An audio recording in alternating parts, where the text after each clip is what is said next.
What's going on, guys? It's been long enough. I think it's time to bring you guys into the light a little bit and tell you exactly what I've been doing for the past couple months with this guy. Today, I'm not gonna go over actually everything I've done in the past couple months, but I am gonna go over the engine swap I did roughly 2 months ago in my garage. Actually, maybe even 3 months ago in my garage with my own tools. Everything was done in-house except for the exhaust piping and intercooler piping, but I'll get into a little bit of that later.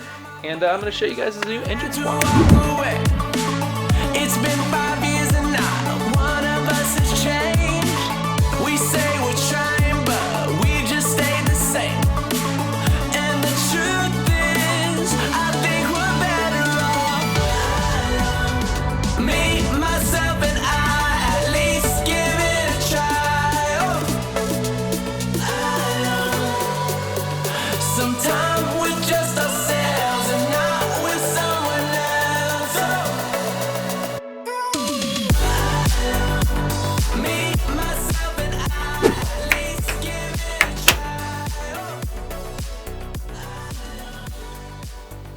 So this back here is my engine swapped Miata. This is a 1991 Mazda Miata for those of you that do not know. It came with a 1.6 liter engine in it, and right now that is a 1.8 liter engine from another Miata, specifically from a 97 Miata. So it's just 0.2 liters of a, okay. The engine itself is just slightly bigger, and it is from a 97, meaning it is still pretty decently old engine, and it came with 170,000 miles in it, and it came from a running Miata. I personally took it out in December, and I installed it about, let's see, I guess it was September or August. So 3 to actually 4 months ago, I installed this engine into the car, and it got everything running. Everything was solid. I've even driven this car around multiple times, and it's been a lot of fun. First off, the differences between the 1.6 and the 1.8 just feel-wise, there's a lot more power down low. There's a lot more down low torque, and currently right now, I'm just kind of like dialing a few things in to try to figure out what it actually needs tune-wise.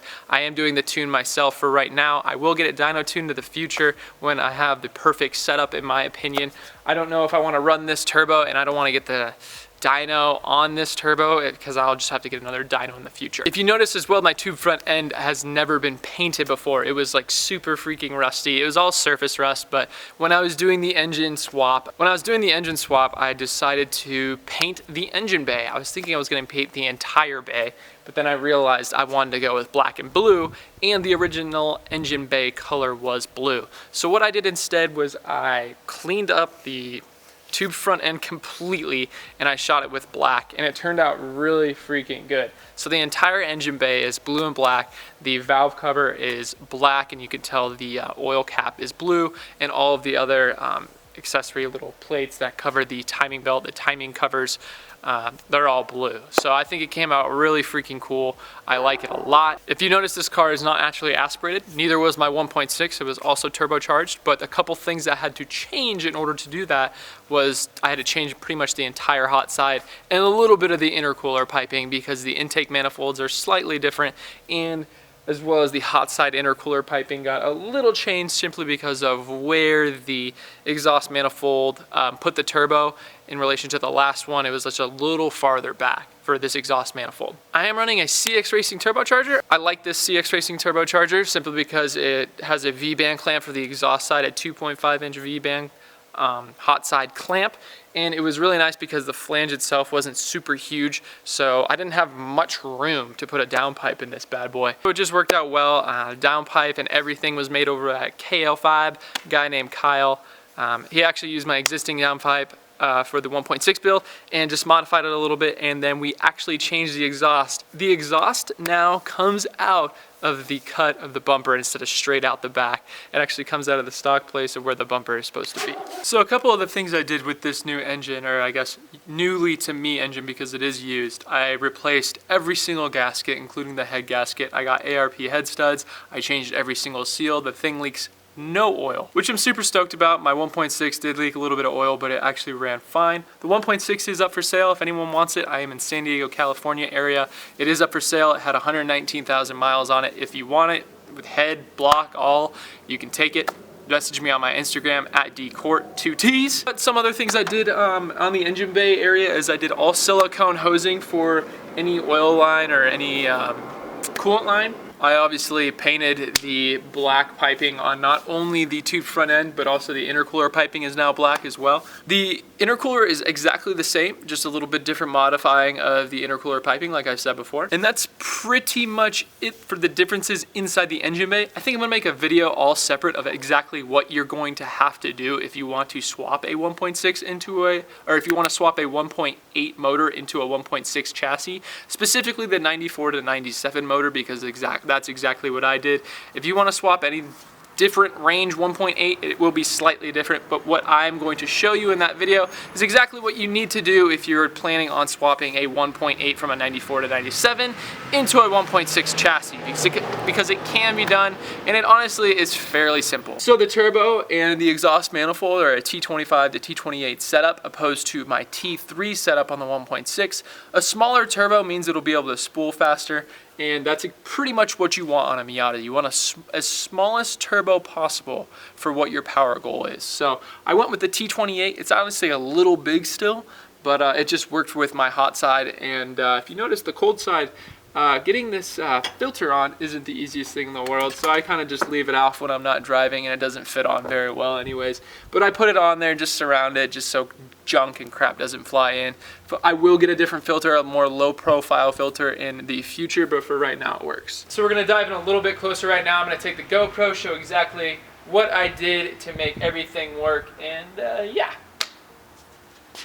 So here's the motor, the beautiful 1.8. You can tell if it's a 1.8 from a 94 to 97 if the valve cover lettering is raised opposed to indented. The log manifold, it is a cast manifold. It is a T25 to T28, bolts up to the 94 to 97. Actually, I believe any 1.8 head.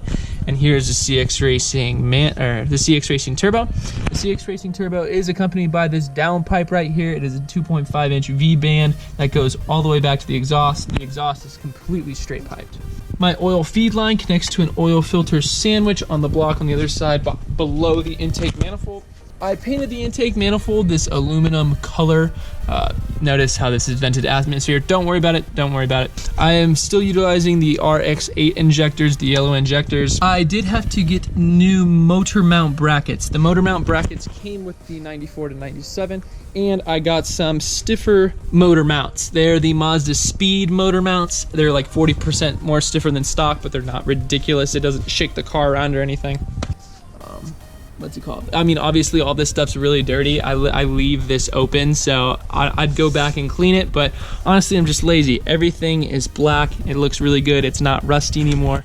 Tube front end looking really clean. Here is the blue for the timing covers. It matches pretty well with the OEM blue. Honestly, like, to be completely honest, it actually did really well with that.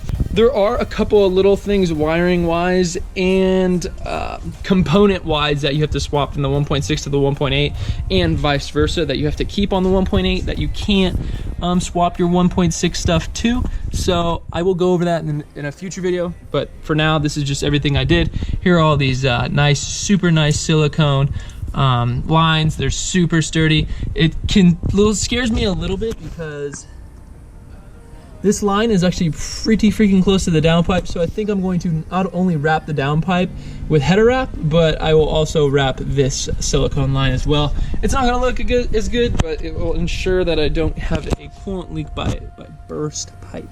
The only one that isn't silicone is this one right here. I couldn't find this one specifically. I am still running the CX Racing blow-off valve. Works great, so why change it? That is the current setup with the Mazda Miata. That was the engine swap. Sorry I didn't record it. Sorry I didn't show exactly what happened. My bad. But there were a few things that did go wrong with this that I'll be talking about in a future video. And if you follow my Instagram, you probably already know. But you should follow my Instagram. You should follow my Twitter. Twitter is Danny A. Courtney, Instagram is dcourt2ts. Expect a video in the future, very soon, about what exactly went wrong with this thing, what I've been kind of battling over the past 2 months, I would say, and what I'm gonna plan on doing in the future. So if you guys liked the video, like the video. If you didn't like the video, still like the video. Comment if you think this was worth it or not. Or comment, do you want to see an exact video of how much this actually cost me? Because I could go over that as well. I kept every single receipt, obviously, because tax reasons. They are write-offs technically for us YouTubers. I know the car's super dirty. Don't get mad at me. I will be fixing that in the future. Thank you guys so much for watching. Please hit that like button. I'll see you guys in the very soon future.